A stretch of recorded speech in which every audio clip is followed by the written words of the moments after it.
Hi friends, welcome to our Kutti Vaandu channel.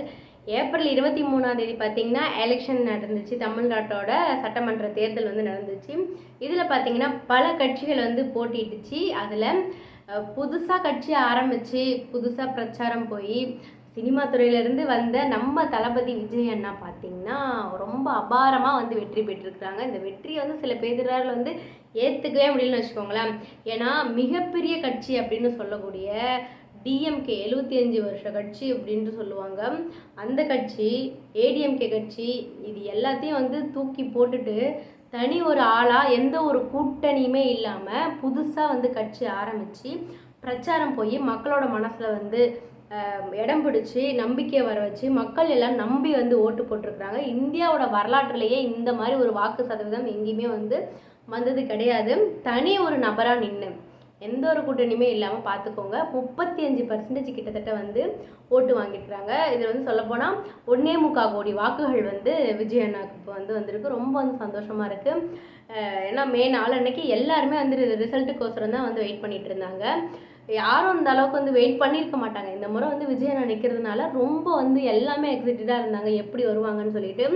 நிறைய பேர் சொல்லிட்டு இருந்தாங்க எதிர்கட்சி தலைவரான வரலாம், ஆனால் முதலமைச்சரெல்லாம் வரவே முடியாது அப்படின்னு சொல்லிட்டு இருந்தாங்க. ஆனால் ஃபஸ்ட்டு தேர்தல் களத்திலேயே பார்த்தீங்கன்னா அபார வெற்றி பெற்றுட்டார் நம்ம தமிழக வெற்றி கழக தலைவர் விஜய் அண்ணா, நம்ம தளபதி விஜய் அப்படின்ட்டு சொல்லலாம். ரொம்ப சந்தோஷமாக இருக்குது. அண்ணா பார்த்தீங்கன்னா 108 இடங்களை பார்த்தீங்கன்னா தொகுதிகளில் வின் பண்ணிட்டாங்க. ஆனால் இப்போ முதலமைச்சராக ஆகிறதுக்கு கொஞ்சம் சிக்கல் இருக்குது அப்படின்ட்டு சொல்லலாம்.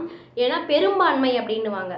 இப்போ ஜெயிக்கிறவங்க பார்த்தீங்கன்னா 118 இடம் எடுத்துட்டாங்க அப்படின்னா அவங்க ஒரு தனி ஒரு ஆளாக நின்னே முதலமைச்சர் பதவி ஏற்றுக்கலாம், ஆட்சி அமைக்கலாம். அப்போ அண்ணா 108 எடுத்துருக்குறாங்களா, அப்போ இவங்களுக்கு இன்னும் பெரும்பான்மை இன்னும் வரல. அப்போ பெரும்பான்மைக்கு என்ன பண்ணணும், மற்ற கட்சிக்காரங்கள்கிட்ட கொஞ்சம் கூட்டணி வைக்கிற மாதிரி இருக்கும்.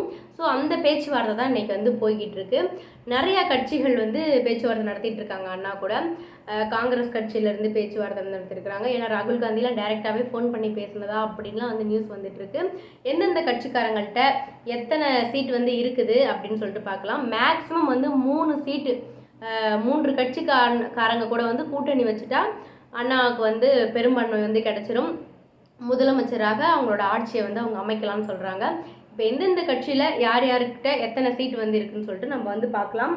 ஃபஸ்ட்டு பார்த்தீங்கன்னா ஏடிஎம்கே பார்த்தீங்கன்னா 47 தொகுதிகளில் வின் பண்ணியிருக்கிறாங்க. பாமக பார்த்தீங்கன்னா அவங்கள்ட்ட 4 இருக்குது. பாஜக கிட்ட 1 இருக்குது. காங்கிரஸ் கிட்ட பார்த்தீங்கன்னா 5 இருக்குது. விசிக விடுதலை சிறுத்தை கட்சி திருமாவளவன் அவர்கள்ட்ட பார்த்தீங்கன்னா 2 இருக்குது. அமமுக அவங்கள்ட்ட 1. டிஎம்டிகே அதான் தேமுதிக இருக்கிறாங்கல்ல, அவங்கள்ட்ட பார்த்தீங்கன்னா 1, ஏன்னா விருதாச்சலத்தில் ஜெயிச்சிருக்கிறாங்க அவங்க. அப்புறம் சிபிஐ அவங்கள்ட்ட 2 இருக்குது. சிபிஎம் அவங்கள்ட்டையும் 2 இருக்குது. அடுத்தது பார்த்தீங்கன்னா ஐயுஎம்எல் இவங்கள்ட்ட 2 இருக்குது. இவங்க தான் பார்த்தீங்கன்னா தேசிய கட்சி, இவங்களும் வெற்றி பெற்றிருக்கிறாங்க.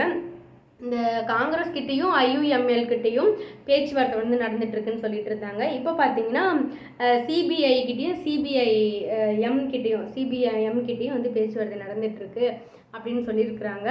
இப்போ பார்த்தீங்கன்னா நாளைக்கு மறுநாள் பார்த்தீங்கன்னா விஜய் அண்ணா நம்ம சென்னையில் இருக்கிற ஜவஹர்லால் நேரு உள் விளையாட்டு ஸ்டேடியம் இருக்குது இல்லைங்களா, அங்கே தான் பார்த்தீங்கன்னா பதவியேற்கிற விழா நடக்க போகுதுன்னு சொல்கிறாங்க. மே 7 அதாவது நாளைய மறுநாள்.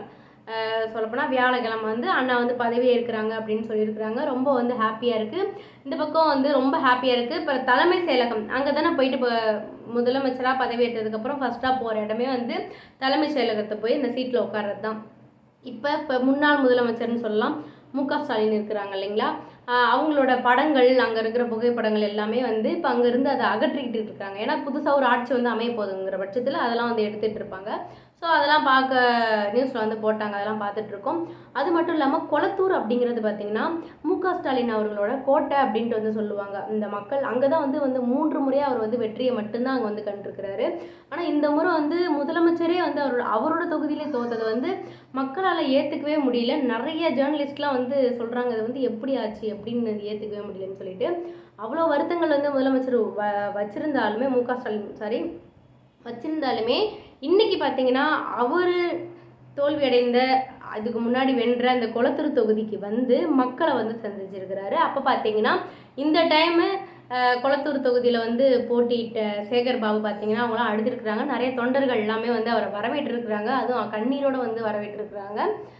இதெல்லாம் பார்க்கும்போது நியூஸில் பார்த்தோம் இருக்கும்ல, ஒரு தொகுதியில் வந்து எம்எல்ஏ வேணுன்னா அந்த மக்களே வந்து ஓட்டு போடலன்னா கொஞ்சம் வருத்தமாக இருக்கும். இது வந்து பார்த்திங்கன்னா கொளத்தூரில் வந்து தோல்வி அடைஞ்சது விஜய்க்கே, முக ஸ்டாலின் தோல்வி அடைஞ்சது விஜய் அண்ணாவுக்கே பார்த்திங்கன்னா வருத்தமாக இருக்குது அப்படின்னு சொல்லிட்டு இருந்தாங்க. சரி, ஓகே ஃப்ரெண்ட்ஸ், நீங்கள் என்ன நினைக்கிறீங்க? யாரு கூட விஜய் அண்ணா பெரும்பான்மை கிடைக்கிறதுக்கு, மெஜாரிட்டி கிடைக்கிறதுக்கு, முதலமைச்சராக பதவி அமைக்கிறதுக்கு யார் கூட வந்து கூட்டணி வச்சா நல்லாயிருக்கும் அப்படின்னு சொல்லிட்டு சொல்லுங்கள். நான் ஏன் இத்தனை கட்சி சொல்லிவிட்டு நான் டிஎம்கே வந்து சொல்லனா, அவங்க வந்து எதிர்க்கிறதே வந்து டிஎம்கேவை தான் அது ஸ்டார்டிங்லேருந்து. ஸோ அது மட்டும் நான் மைனஸ் பண்ணிவிட்டு மற்ற இருக்கிற கட்சியில் இருந்த சீட்டுகள் எல்லாம் சொல்லியிருக்கிறேன். இதில் எந்த கட்சிகள் கூடலாம் கூட்டணி வைத்தால் வந்து அண்ணாவுக்கு வந்து நல்லாயிருக்கும் அப்படின்ட்டு சொல்லுங்கள். விஜய் அண்ணா வந்து இப்போ வென்றது யார் யாருக்கெல்லாம் ரொம்ப பிடிச்சிருக்கு அப்படின்னு சொல்லுங்கள். மாற்றம் வந்து ஏற்பட்டுருச்சு, எல்லாம் வேண்டிக்கிட்டு இருந்தோம். ஸோ நல்லபடியாக வந்து கோட்டையை வந்து பிடிக்க போகிறாரு விஜய் அண்ணா. ரொம்ப வந்து ஹாப்பியாக இருக்குது. ஸோ வெற்றி நிச்சயம் நிச்சயம் சொல்லிட்டு இருந்தாங்க. வெற்றி வந்து கிடைச்சிருச்சு. மக்கள் வந்து நம்பிக்கை வச்சு ஏமாத்தாமல் வந்து ஓட்டு போட்டிருக்கிறாங்க. விஜய் அண்ணாக்கு மேலே வந்து நம்பிக்கை வச்சு ஓட்டு போட்ட எல்லா பொதுமக்களுக்குமே வந்து ரொம்ப ரொம்ப நன்றி. விஜயகாந்த் சார் இழந்த மாதிரி இவரை வந்து இழைக்காமல் நீங்கள் வந்து கையில் வந்து கெட்டினா வந்து பிடிச்சிக்கிட்டீங்க. ரொம்ப ரொம்ப நன்றி. அதுக்கு யார் கூட கூட்டணி வச்சா நல்லாயிருக்கும்? ஆட்சி அமைச்சோடனே ஃபஸ்ட்டு வந்து என்ன சொல்ல போகிறாங்கன்னு சொல்லிட்டு எக்ஸைட்டிங்காக இருக்குது. வரப்போதையும் வந்து நம்ம அடிக்கடி வந்து வீடியோ வந்து போட்டுட்ருப்போம். ஸோ உங்களோட கமெண்ட் வந்து சொல்லிட்டு போங்க, யார் கூட வந்து கூட்டணி வச்சா நல்லாயிருக்கும் அப்படின்னு சொல்லுங்கள் விஜய் அண்ணா. ஓகேங்களா? Thank you to all. Bye friends. இன்னொரு வீடியோவில் சந்திக்கிறேன்.